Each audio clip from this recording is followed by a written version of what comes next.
এই অশান্তি থাকবে না। আর এই অশান্তি দূর করতে গেলে সব দীক্ষা নিয়ে ঠাকুর বলছেন তুমি দীক্ষা নাও, দীক্ষা নিয়ে গুরু গুরু প্রণাম করো, তারপর তোমার জীবন্ত ভগবান তাকে প্রণাম করো। আর তোমার জীবন্ত ভগবান পিতা মাতাকে যদি শ্রদ্ধা ভক্তি প্রণাম করো, তখন আমি তোমার প্রণামটা মঞ্জুর করি, আর নাইলে তোমার প্রণাম আমি নিই না। বুঝতে পারছেন? আজকে শান্তি উপভোগ করতে গেলে এই জায়গাটাই আমাদের ফিরে আসতে হবে। আর ফিরে এসে যখন চলবো, তখন এই যে অপ্রেম, মানুষের হানাহানি, আজ ভাইয়ে ভাইয়ে মিল নাই, বাপ বেটাই মিল নেই, এগুলো তখন আমরা বুঝতে পারবো যে কোন স্বার্থ, কোন ধান্দা, প্রেমের অভাবে যেসবগুলো হচ্ছে। দীক্ষার পরে এই প্রেম ভরে যায়।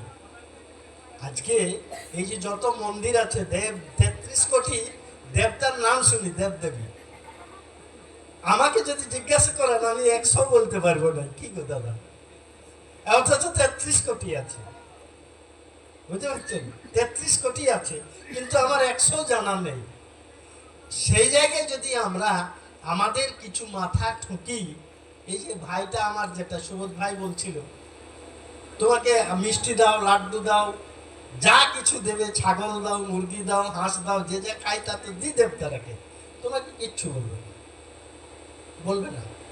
কিন্তু এই যে জীবন্ত দেবতা, তার কাছে যান, তোমার কি করলে ভালো হবে, আপনারা ভাগ্যবান, এই রাজ্যের মধ্যেই তিনি আছেন। দেওঘর আশ্রমটা এখানেই আছেন। আর জীবন্ত পুরুষ তার রেতধারা এই যে দেখছেন, সেখানে জীবন্ত হয়ে বসে আছেন। আমরা সকলেই ভাগ্যবান, তার সাথে আপনারা এই ঝাড়খণ্ড রাজ্যের মানুষ বেশি ভাগ্যবান, সুবোধ, বেশি ভাগ্যবান। জীবন্ত পুরুষ কেমন?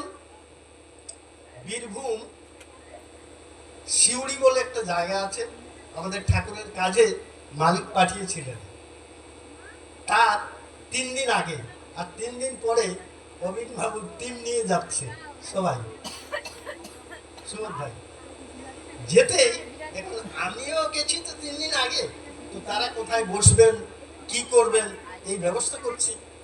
তো দুতলা ঠাকুর বাড়ি উঠার কোনটাই সিঁড়িটা আছে, সেই সিঁড়ির নিচটায় কুকুরে বাচ্চা দিয়েছে, অন্তত 4-5খানা তো বাচ্চা আছে, বলে দেখি না।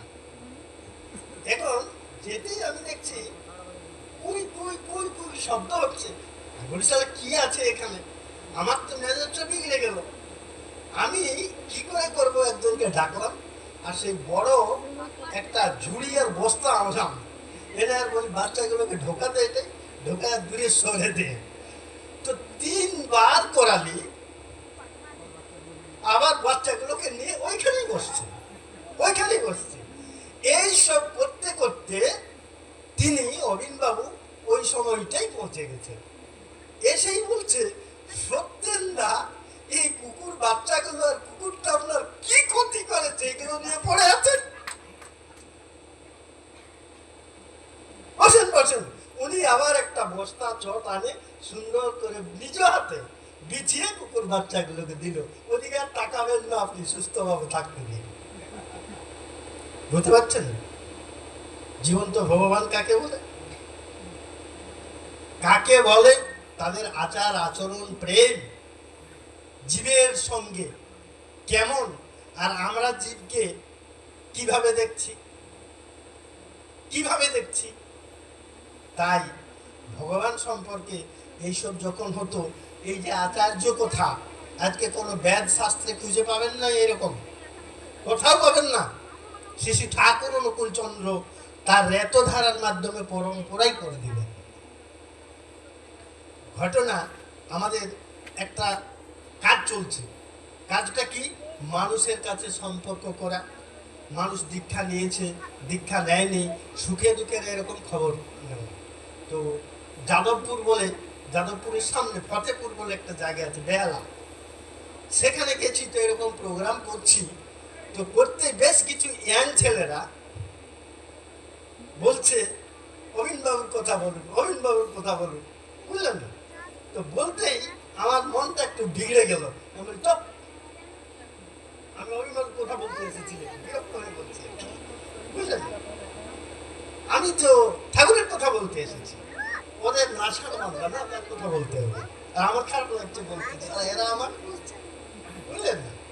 এই করতে এখন ছেলেপুলেরা এত আপডেট, মোবাইলে রেকর্ডিং করেছে, রেকর্ডিং করে এগুলো যা দল বলছালা পাঠিয়ে দিয়েছে, কি মুশকিল, বুঝতে পারছেন? এখন দেওয়ার পরে তারপরে আমার ফোনটা ভেজে উঠেছে 5 মিনিট পরে। করতেন না, ছেলেগুলোকে ধমকাবেন না, একটু বুঝিয়ে বলেন না কি বলছেন। আমি তো বুঝে গেলাম, বুঝে যেতেই তারপরে আগে দাদা অমুক টুসুক করে সেটাকে রিলিজ করলেন, বুঝতে পারছেন? 3 দিন পরে জীবন্ত ঘটনা, বই পড়ার কথা বলছি না। 3 দিন পরে একদল শিলিগুড়ি থেকে এরকম লোক এসেছে, আর স্বামী স্ত্রী তারা, তাদের একটাই মেয়ে, মেয়ের বয়স 24+, কলেজ কমপ্লিট করেছে। সেখানে বসে আছেন, আচার্যদেব আছেন, তিনিও আছেন। সেখানে সে নিবেদন করছে, আগে আমার মেয়ের বিয়ে দিতে চাই, মুখটা ঘুরিয়ে দিলেন। আবার বলছেন আগে মেয়ের বিয়ে দিতে চান। প্রবীণ বাবু দাঁড়িয়ে গেলেন, গিয়ে বলছেন কার বিয়ে দিতে চান? বলছে আগে আমার মেয়ের। বলছে আপনার মেয়ের বিয়ে তো হয়ে গেছে, আপনার মেয়ের বিয়ে তো হয়ে গেছে। সবাই অবাক, কি করে হয়েছে? তখন আবার তিনি ধরিয়ে দিচ্ছেন, উনার ব্যাগটাই আছে রেজিস্ট্রি ম্যারেজ পেপারটা। ভাবতে পারছেন? জোর করে ছেলেপুলেটা দেখছে, সেখানে লেখা আছে কি, দাস রেজিস্ট্রি ম্যারেজ অফিস, স্টেমটা পশ্চিমবঙ্গ সরকার অনুমোদিত। ভাবতে পারছেন? প্রবীণ বাবুকে, আচার্য দেবকে, শ্রী ঠাকুর অনুকূল চন্দ্রকে, তাই তিনি বলেছেন সর্ব সমস্যার সমাধান জানিস ইষ্ট প্রতিষ্ঠান। দাদারা মায়েদের কাছে আমার নিবেদন, অনেক কথা, অনেক বলার, অনেক ধর্ম কথা শুনেছি, অনেক ধর্ম কথা জানি, আসল ধর্মের ব্যাখ্যাটা কি এটাই আমাদের জানা হয়নি। তাই জানার জন্যেই তিনি যুগে যুগে আসেন, আমাদের জানার জন্য, বুঝার জন্য, ঈশ্বর প্রাপ্তির জন্য। এই যে রেতধারা পরম পুরুষ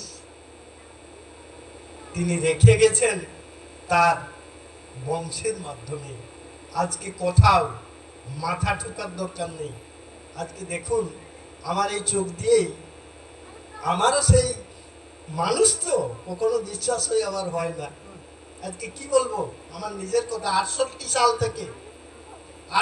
সাল থেকে আমিও গড়াগড়ি দিচ্ছি, কখন হ্যাঁ হয় কখনই না হয়, বুঝতে পারছেন?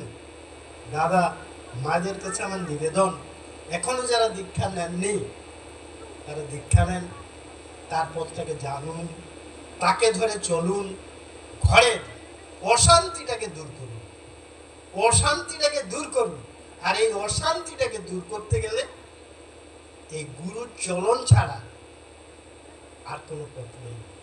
তাই ধর্মের ব্যাখ্যাটা কি জানতে গেলে ওইখানে আসতে হবে, শাস্ত্রের ব্যাখ্যাটা, সাধুর ব্যাখ্যাটা, নামের ব্যাখ্যাটাও যদি সঠিকভাবে জানতে হয়, এখান ছাড়া আর কোথাও। আজকে ঠাকুর বলছেন সাধু সেজো না, সাধু হতে চেষ্টা করো। আজ আমরা সেজেই ভাবছি আমরা ঈশ্বর প্রাপ্তি করব, হবে না। তাই ঠাকুর বললেন ভক্ত সেজো না, ভক্ত হতে চেষ্টা করো। আর যতক্ষণ না হচ্ছে তত পর্যন্ত রেহাই নেই। ভক্ত